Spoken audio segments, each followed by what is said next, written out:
ख़बर शामिल कंदासीं खैरपुर खां, जिते वीसी शाह अब्दुल लतीफ़ यूनिवर्सिटी जी गैर इख़लाक़ी वीडियो वारो मामलो अवांखे ॿुधाईंदासीं त वॾे वज़ीर जी हिदायत ते डॉक्टर ख़लील अहमद अबू पोटो खे वधीक 2 महीननि जी मोकल ते रवानो कयो वियो आहे।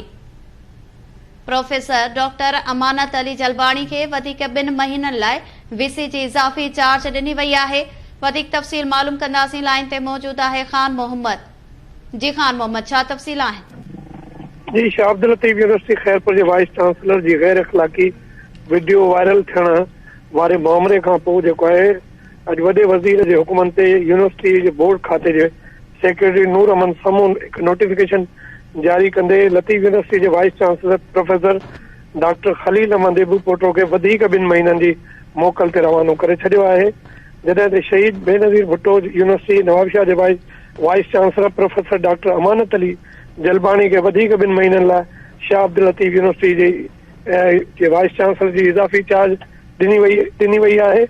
इन सिलसिले में इहो बि ॿुधाईंदा हलूं त लतीफ़ यूनिवर्सिटी जे vice chancellor professor doctor Khalil Ahmad Abu Poto 2 महीना अॻु बि मोकल ते रवानो कयो वियो हो ऐं पर मोकल जो टाइम ख़तमु थियण खां पोइ हू वरी वापसि आयो हुयो।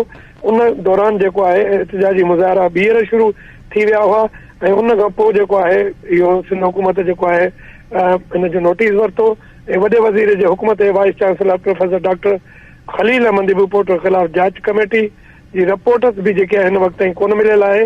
पर वॾे वज़ीर जे इन हुकुम ते त 3 ॾींहं अंदरि जेको मामलो जी जांच करणी उन जी रिपोर्ट न मिलण करे वॾे वज़ीर 2 महीननि जी हिन खे वधीक मोकल ते रवानो करे छॾियो आहे। जेको हिन वक़्तु डॉक्टर जलबाणी जेको नवाबशाह यूनिवर्सिटी जो वाइस चांसलर आहे उनखे इज़ाफ़ी चार्ज ॾिनी वई आहे, जंहिं पंहिंजी इज़ाफ़ी चार्ज अॼु वठी कमु शुरू करे ॾिनो आहे। जी, वॾी महिरबानी नाज़िन। खैरपुर खां खान मोहम्मद तफ़सील ॾिना आहिनि।